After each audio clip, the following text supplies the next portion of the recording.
नमस्कार। हम लोग बीपीएससी के द्वारा कंडक्ट करवाई गई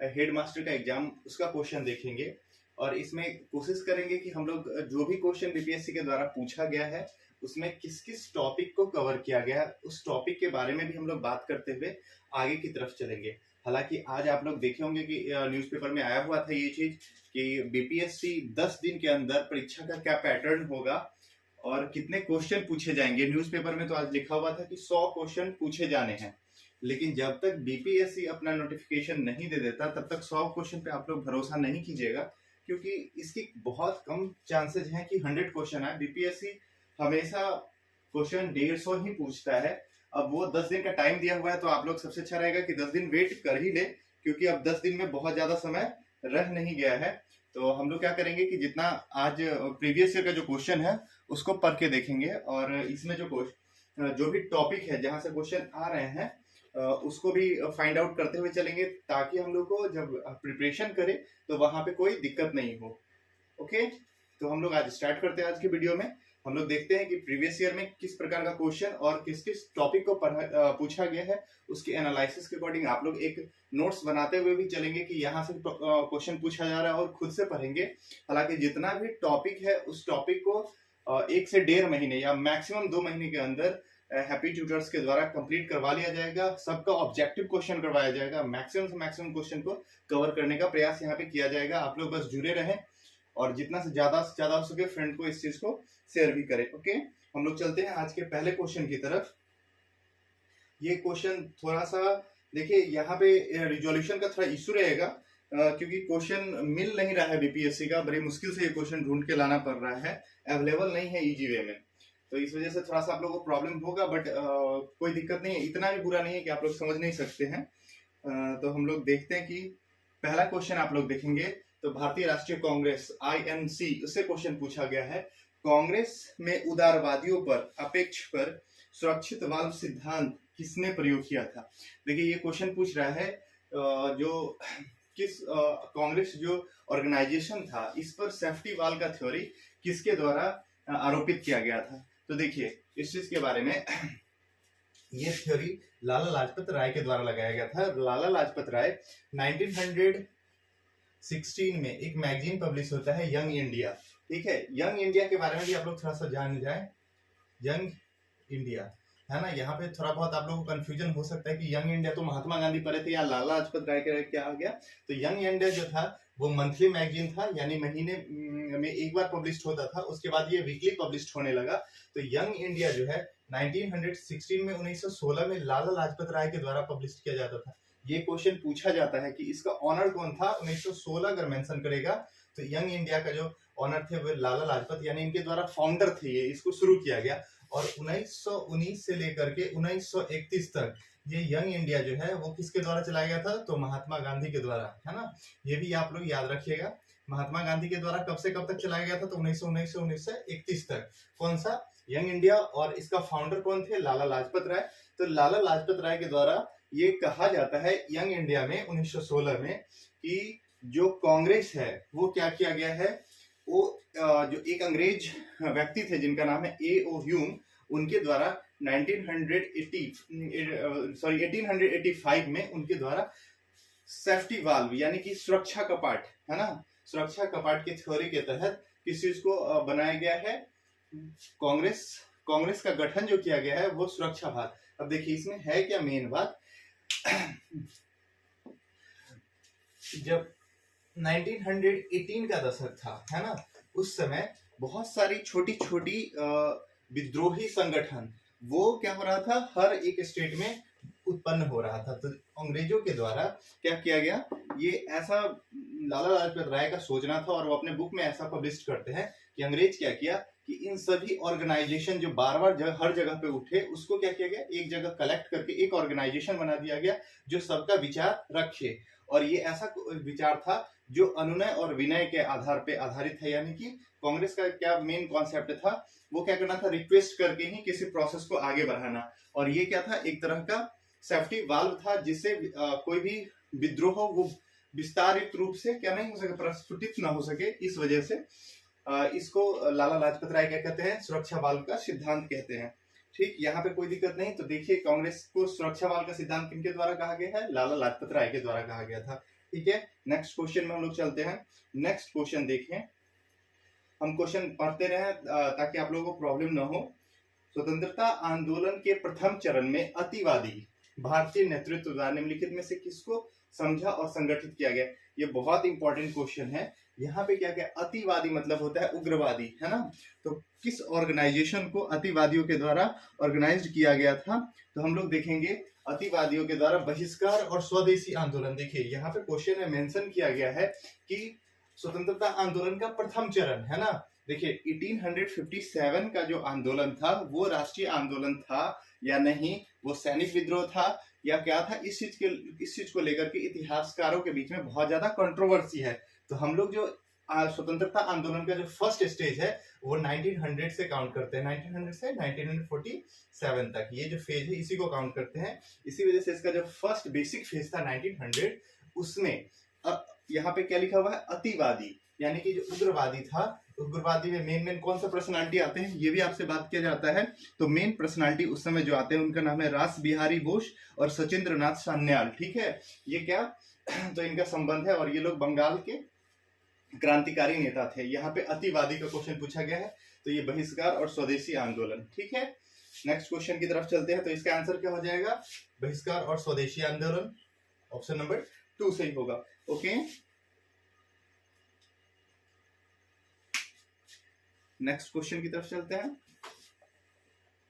नेक्स्ट क्वेश्चन क्या है? देखिए, तो अभी जो हम लोग देख रहे हैं यहाँ पे क्या हुआ, इंडियन नेशनल कांग्रेस से क्वेश्चन पूछा गया, एक मूवमेंट से क्वेश्चन पूछा गया। अब देखिए ये सिंपल सा स्टेटमेंट है, भारत का महान वृद्ध व्यक्ति, grand old man of India किसको कहा जाता है? ये आप लोग सब लोग जानते होंगे, दादा भाई नौरोजी को। किसको कहा जाता है? दादा भाई नौरोजी को, है ना। यहाँ से क्वेश्चन आता है, ये सब आप लोग याद रखेंगे, सिंपल और स्टेटमेंट ओरिएंटेड क्वेश्चन है। नेक्स्ट क्वेश्चन देखें, भारतीय राष्ट्रीय कांग्रेस की प्रथम महिला अध्यक्ष कौन थी? ये भी बहुत आसान और सिंपल सा क्वेश्चन है। भारतीय राष्ट्रीय कांग्रेस की पहली महिला अध्यक्ष कौन बनी? तो ये हम लोग जानते हैं, एनी बेसेंट बनी। कौन बनी? Annie Besant. और 1917 में एनी बेसेंट, 1970 में, और अधिवेशन कहाँ पे हुआ था? तो कलकत्ता में हुआ था। कहाँ पे हुआ था? कलकत्ता में हुआ था। एनी बेसेंट के द्वारा 1917 में कलकत्ता अधिवेशन। ओके,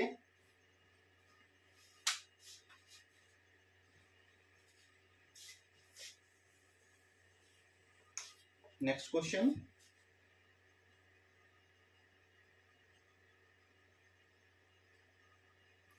यहाँ पे क्वेश्चन है, सविनय अवज्ञा आंदोलन प्रारंभ करने का निर्णय लिया गया। ये भी देखिए, ये बहुत आसान क्वेश्चन है। सविनय अवज्ञा आंदोलन प्रारंभ हुआ था 12 मार्च 1930 को, है ना। सविनय अवज्ञा आंदोलन जो है वो कब शुरू हुआ था? 12 मार्च को, है ना, 12 मार्च 1930 को। तो स्वाभाविक सा बात है कि इससे पहले निर्णय लिया गया होगा।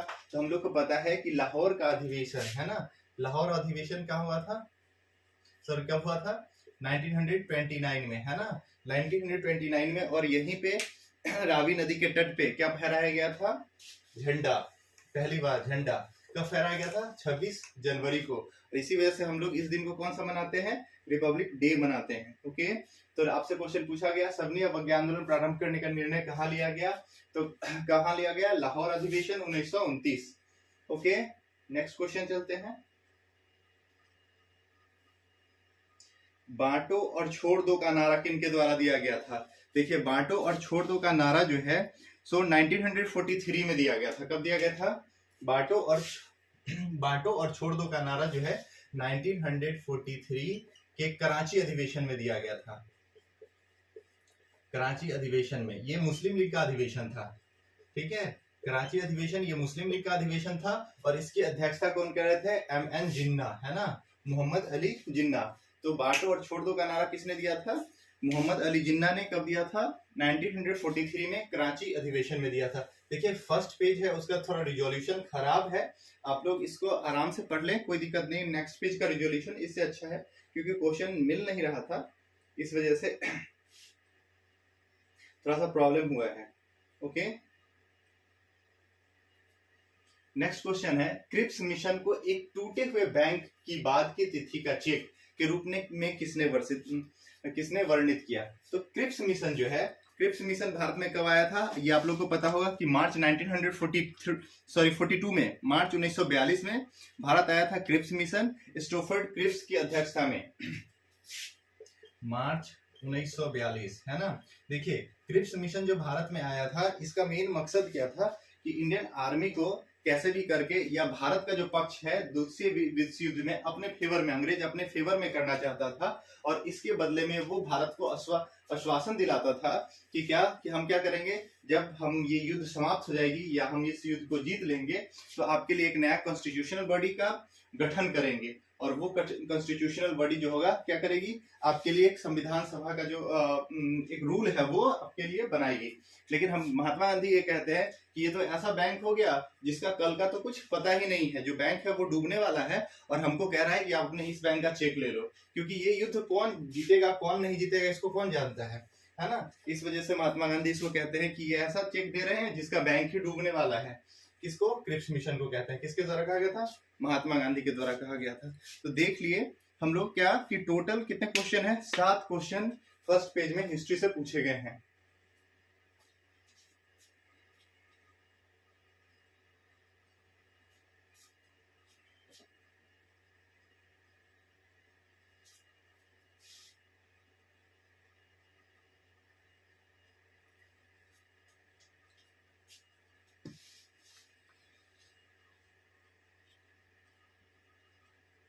क्वेश्चन लिखा है, भारत में विभाजन को प्रथम बार डैश के द्वारा स्वीकार कर लिया गया।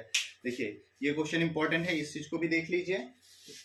भारत में विभाजन को जो स्वीकारा गया था, देखिए यहाँ पे लिखा हुआ है वेवेल योजना, क्रिप्स मिशन, कैबिनेट मिशन और माउंटबेटन योजना। जो माउंटबेटन है, इनको भारत इसी वजह से भेजा गया था, क्या करना कि भारत को क्या किया जाए, विभाजित करके आजाद कर दिया गया। तो इन्हीं के द्वारा जो लाया गया था, इस योजना को 3 जून योजना भी कहा जाता है। 3 जून योजना, है ना, 3 जून 1947, है ना। कौन सी योजना कहा जाता है? 3 जून योजना। और ये जो माउंटबेटन स्कीम है वो 3 जून को आया था। कब आया था? 3 जून को आया था, और इसी के द्वारा पहली बार भारत का जो विभाजन है वो एक्सेप्ट कर लिया गया था। इन्हीं के द्वारा किसकी अध्यक्षता में उस समय कमेटी बनाई गई जो भारत के विभाजन को, भारत के सीमा रेखा का निर्धारण किया था। तो भारत और पाकिस्तान के बीच में रेड क्लिफ की अध्यक्षता में। Okay, next question.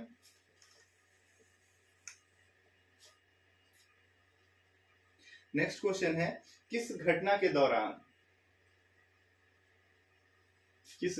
दौरान वंदे मातरम गीत एक धार्मिक मंत्र बना? ये बहुत इंपॉर्टेंट क्वेश्चन है।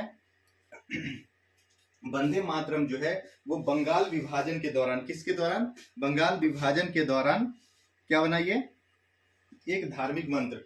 ये बहुत इंपॉर्टेंट क्वेश्चन है। वंदे मातरम, वंदे मातरम बंगाल विभाजन के दौरान। बंगाल विभाजन कब हुआ था?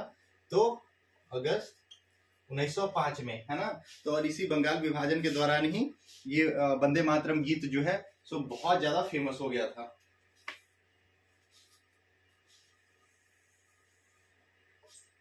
आगे चलते हैं, नेक्स्ट क्वेश्चन देखते हैं। किसकी अध्यक्षता के अंतर्गत मार्च 1940 में रामगढ़ में भारतीय राष्ट्रीय कांग्रेस का 53वां अधिवेशन हुआ था? ये भी क्वेश्चन है। ये लिखा हुआ है किसकी अध्यक्षता में? 1940, है ना। रामगढ़ वर्तमान अगर बात करें, रामगढ़ अभी कहाँ पर रहा है? ये चला गया झारखंड में, है ना, झारखंड में। और ये अधिवेशन जो हुआ था वो दामोदर नदी, ये भी कभी कभी क्वेश्चन पूछ लेता है कि 1940 में, ये याद रखिएगा, अधिवेशन हुआ था मार्च 1940 में, है ना। और ये रामगढ़ वाला जो अधिवेशन है ये कभी कभी पूछ लेता है कि किस नदी के किनारे हुआ था? तो दामोदर नदी के किनारे हुआ था। दामोदर नदी को क्या बंगाल का शोक कहा जाता था।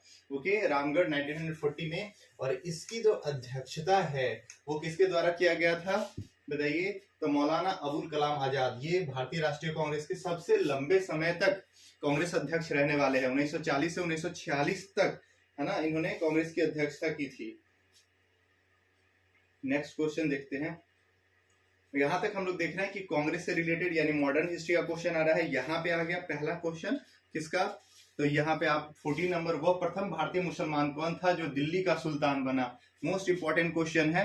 देखिए ये इसका सही आंसर है पहला मुसलमान। लिखा है प्रथम भारतीय मुसलमान, इसको याद रखिएगा। पहला सुल्तान नहीं पूछ रहा है यहाँ पे, पहला भारतीय मुसलमान जो सुल्तान बना तो वो है नासिरुद्दीन महमूद शाह। कौन था? नासिरुद्दीन महमूद शाह। नासिरुद्दीन महमूद शाह 1946 से लेकर 1246 से लेकर के 1265 तक 1246 से लेकर के 1265 तक दिल्ली का क्या रहा? शासक बना हुआ रहा। और ये पहला भारतीय मुसलमान था। ये बहुत इंपॉर्टेंट क्वेश्चन है। और ये किस डायनेस्टी से अगर पूछा जाए तो ये किससे था? तो इस समय गुलाम वंश भारत में शासन कर रहा था, यानी दिल्ली पर किसका शासन था? गुलाम वंश का शासन था।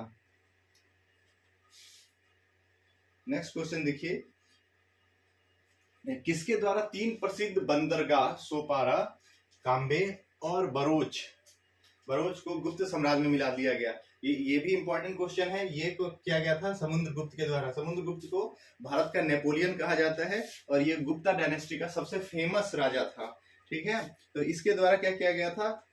सोपारा, काम्बे और बरोच के का जो बंदरगाह था, डॉकयार्ड था, उसको क्या कर लिया गया था? गुप्त डायनेस्टी में मर्ज कर लिया गया था। देखिए 2 क्वेश्चन कहां से आ गया? मेडाइवल हिस्ट्री से आ गया। किसने सोचा था कि, यहाँ पे देखिए क्वेश्चन बस कुछ नहीं है, सोचा था ऐसा डाल के आप लोग मत सोचने लगिएगा कि क्या आंसर होगा।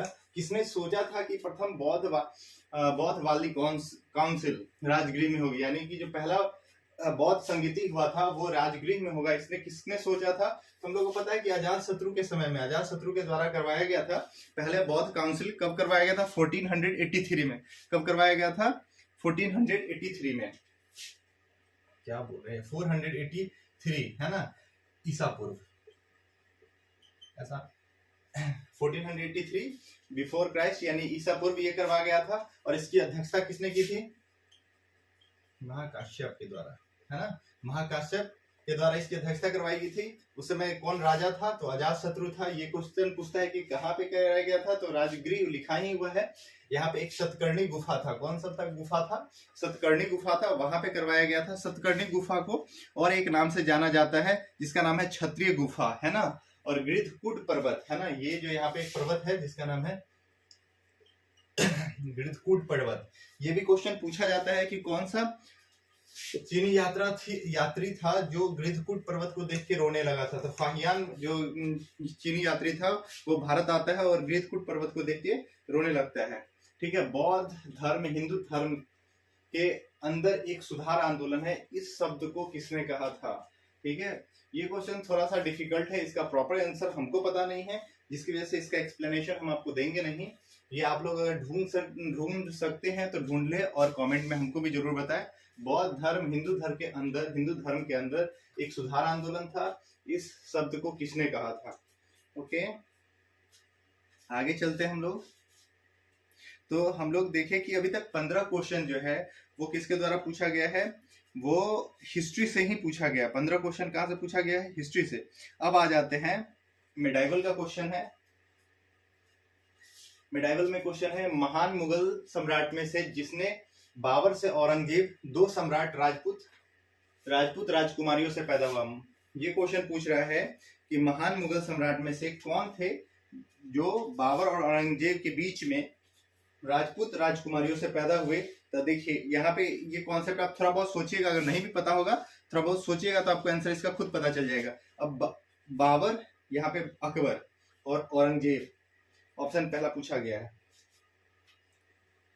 दूसरा बाबर और शाहजहां, जहांगीर, शाहजहां, अकबर और जहांगीर। देखिए यहाँ पे सबसे ज्यादा राजपूतों के साथ शादी करने वाला वो कौन था? अकबर था। तो अकबर का क्या होगा? अकबर का जो बेटा होगा, अकबर का बेटा कौन था? सलीम। सलीम का नाम क्या है? जहांगीर। जहांगीर जो था वो क्या था? जहांगीर वो क्या था? भारतीय राजपूतों कन्या से उत्पन्न होने वाला राजकुमार था। और अगर हम लोग जहांगीर के बारे में बात करें तो जहांगीर जो पैदा हुआ था वो मरियम उज जमानी, है ना, मरियम उज जमानी जो अकबर की पत्नी थी, जिसको हम लोग जोधा बोलते हैं। और ये कहाँ की राजकुमारी थी? तो आमेर, भरतमल की क्या थी? पुत्री थी। और अगर हम लोग शाहजहां के बारे में बात करें तो शाहजहां जो का जो जन्म हुआ था वो किससे हुआ था? उदय सिंह की पुत्री से हुआ था, जिसका नाम था जगत गोसाई। किससे हुआ था? जगत गोसाई। यानी कि इसका सही आंसर है जो हिंदू राजकुमारी से उत्पन्न होने वाले दो राजकुमार का नाम क्या था? जहांगीर और शाहजहां। ओके। निम्नलिखित में से किसके द्वारा किसानों को उनकी खेती की जमीन से अलग कर दिया गया? ये भी बहुत इंपॉर्टेंट क्वेश्चन है। किसानों को उनकी खेती से अलग कर दिया गया। तो अब देखिए,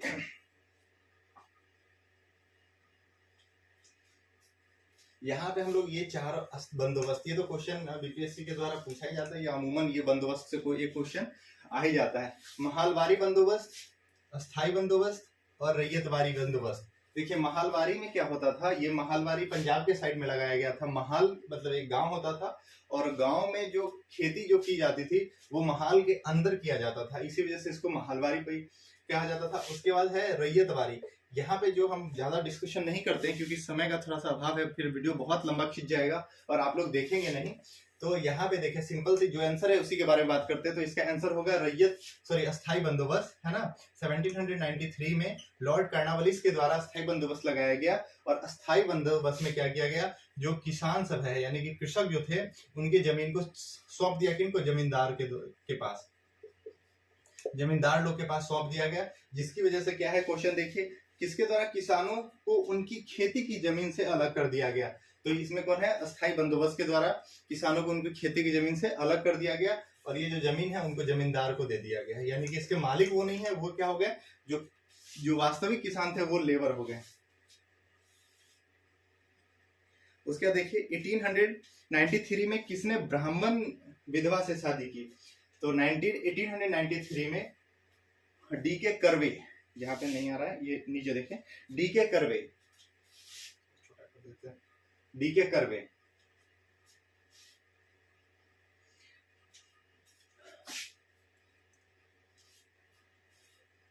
1893 में डी.के. कर्वे जो थे वो क्या करते हैं, उनकी उनका एक फ्रेंड रहता है, और अपने फ्रेंड की जो बहन जो विधवा रहती है उससे शादी कर लेते हैं, और उनका नाम रहता है गोदूबाई। यस, हाँ, उनका नाम रहता है गोदूबाई। क्या नाम रहता है?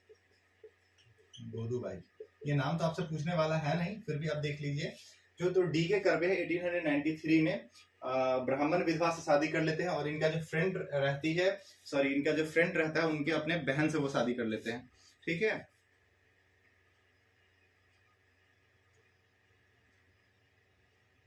नेक्स्ट क्वेश्चन देखते हैं।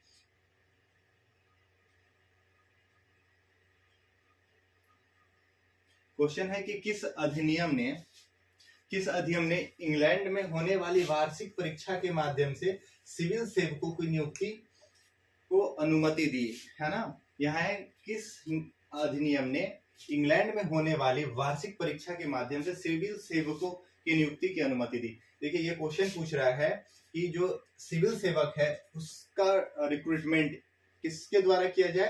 तो रिक्रूटमेंट जो किया जाए वो एजुकेशन के द्वारा किया जाए। और पहली बार 1861 का जो अधिनियम आया था, चार्टर अधिनियम आया था, भारतीय काउंसिल अधिनियम आया था 1861 का। इस काउंसिल अधिनियम के द्वारा ये विश्वास दिलाया गया था कि इसका जो है सिविल सर्विसेज का, यानी कि जो अभी आईएएस का एग्जाम होता है, आईसीएस होता था, इंडियन क्या उसका नाम था,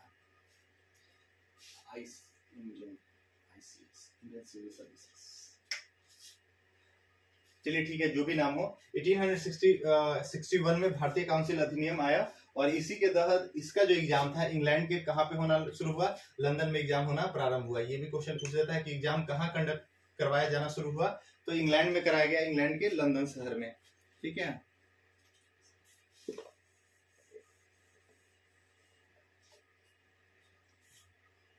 नेक्स्ट क्वेश्चन देखते हैं।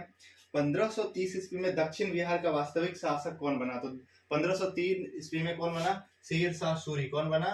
शेरशाह सूरी। और शेरशाह सूरी जो था इस समय बिहार का जो दक्षिण बिहार का वास्तविक शासक बना, तो किस उपाधि के साथ बना? तो हजरत ए आला की उपाधि के साथ बना। किसके साथ बना?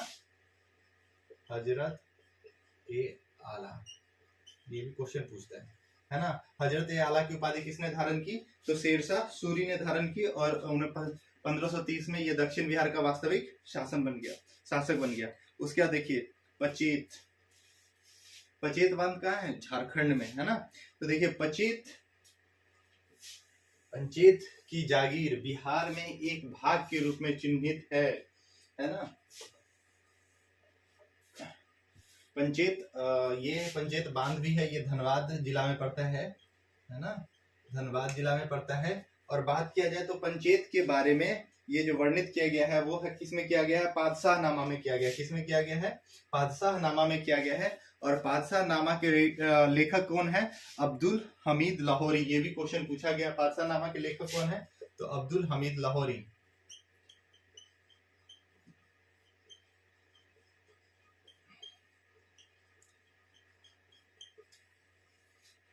ये भी आपसे क्वेश्चन पूछा जा सकता है।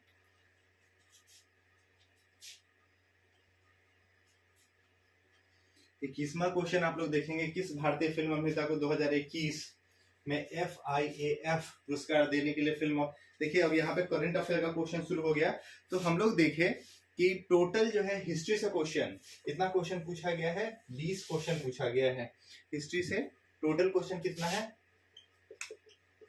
हिस्ट्री का, अगर वेटेज बात कर लिया जाए तो 20 क्वेश्चन का वेटेज कहाँ है, हिस्ट्री में है। अगर हम लोग बात कर ले 150 क्वेश्चन में 20 क्वेश्चन पूछा जाता है, तो 100 में आप लोग जानिए कि 15 क्वेश्चन आएगा ही आएगा। इसके लिए आप लोग को तैयार रहना है। और हम लोग देखें कि ज्यादा क्वेश्चन जो कहाँ से था, मॉडर्न से क्वेश्चन ज्यादा था, है ना। और अगर बात कर लिए मेडाइवल का बात कर ले तो मेडाइवल से भी 3-4 क्वेश्चन था, एंशिएंट से बात करें तो 2 क्वेश्चन था, है ना।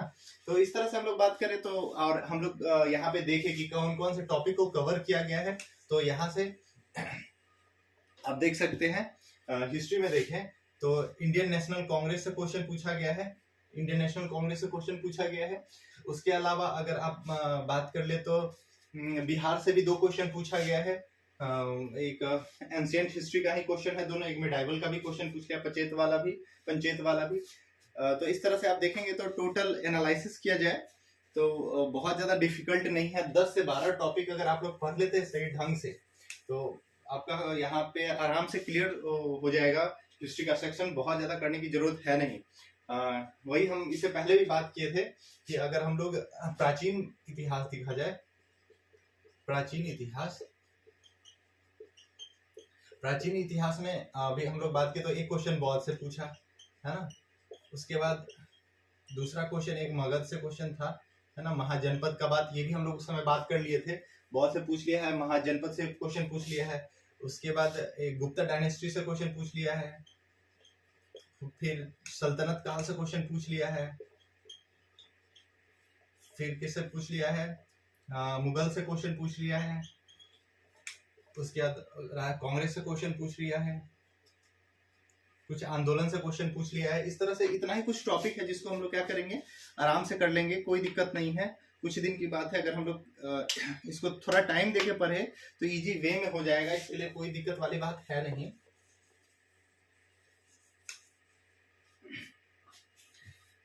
देखिए कि 21 नंबर से क्या है हम लोग का करंट का क्वेश्चन है। तो करंट अभी तो हम लोग देखेंगे नहीं, करंट का जो क्वेश्चन आएगा उसको देख लेंगे। टोटल इसमें करंट का 35 क्वेश्चन पूछा, 35 तक क्वेश्चन है, यानी कि 20 क्वेश्चन जो था हमारा हिस्ट्री का था, 15 क्वेश्चन करंट का है।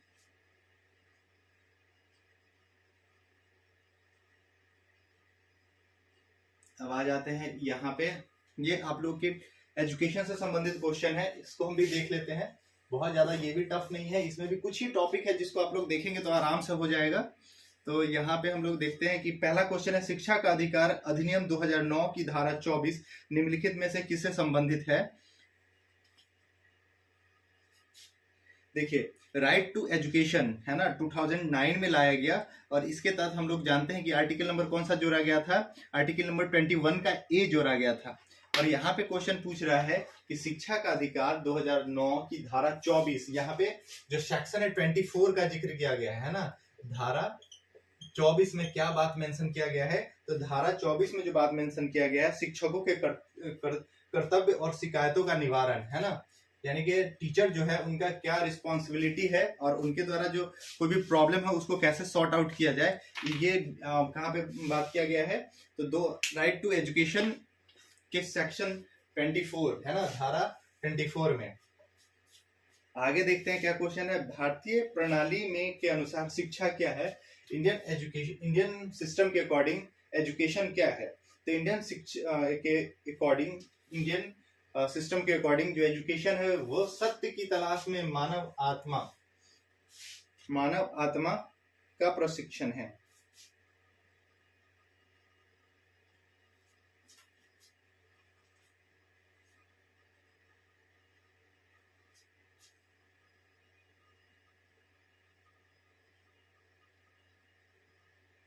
लिखा हुआ है भारतीय प्रणाली के अनुसार शिक्षा क्या है? तो भारतीय प्रणाली के अनुसार शिक्षा क्या है? सत्य की तलाश में मानव आत्मा का प्रशिक्षण है। इसके आगे अगर हम लोग देख लें तो यहाँ पे क्वेश्चन आ जाता है, एक बच्चे की मानसिक शिक्षा वास्तव में शुरू होती है, सामाजिक शिक्षा, एक बच्चे की सामाजिक शिक्षा वास्तव में शुरू कब से होती है? देखिए यहाँ पे सोशल एजुकेशन का बात किया जा रहा है, ठीक है। तो यहाँ पे लिखा है जैसे ही वह 3 साल का हो जाता है, क्या है, कोई भी बच्चा होगा वो 3 साल होने का वेट करेगा क्या कि कोई भी सोशल एजुकेशन उसको दिया जाए, या कोई दूसरा ऑप्शन लिखा हुआ है सी, जैसे ही उसे नर्सरी के बाद स्कूल में भर्ती कराया जाता है, स्कूल में जाने पर वो कोई सोशल एक्टिविटी करेगा या सोशल नॉलेज उसके पास होगा जैसे ही वह बोलना सीखता है।